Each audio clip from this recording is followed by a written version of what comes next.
Welcome everyone. Today we will discuss about the corporate governance and the role of independent directors. Corporate governance is the bedrock of ethical business operations and for which independent directors play a key role. But what exactly defines an independent director? The independent directors are non-executive overseers explicitly chosen for their unbiased views.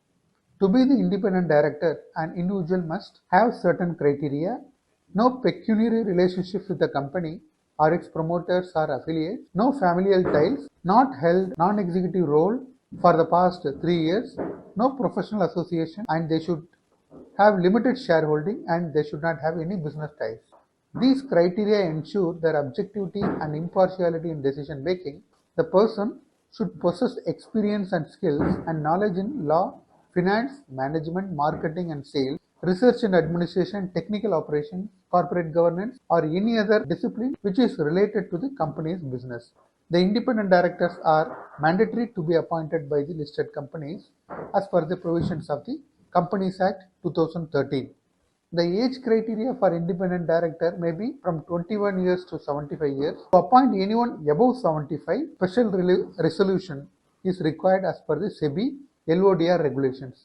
So now let us explore the role of independent directors as far as corporate governance is concerned. Independent directors, they wear multiple hats for providing guidance and mentorship, and also they act as watchdogs for ethical standards and playing a crucial role in risk management of the company. Their active participation in the committees, especially the audit committee, which ensures that the transparency and compliance with the regulatory body. In a company, the board of directors elected by the company's shareholders oversee its management and make key decisions on behalf of the organizations. Directors on board are basically classified into two broad categories. One is executive, the other one is non-executive. Executive directors are actually involved in the day-to-day management of the company, holding the positions such as CEO or CFO, whereas non-executive directors, on the other hand, are not involved in the day-to-day operations to bring an independent and objective perspective to the board's discussions. Let us discuss about the appointment process of independent directors. The appointment of independent directors should be a meticulous and independent process so as to ensure the diverse board composition.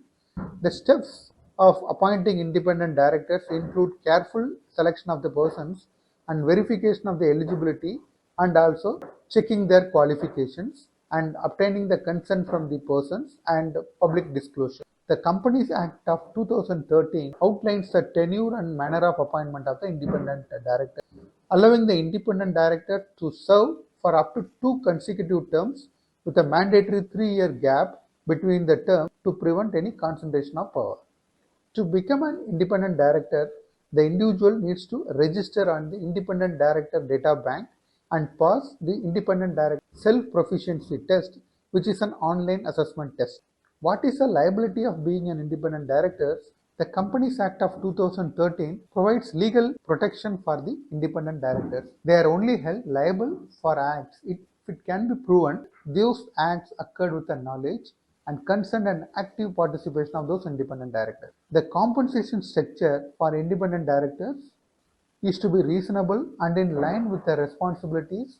At the same time, any stock options should not be given to them.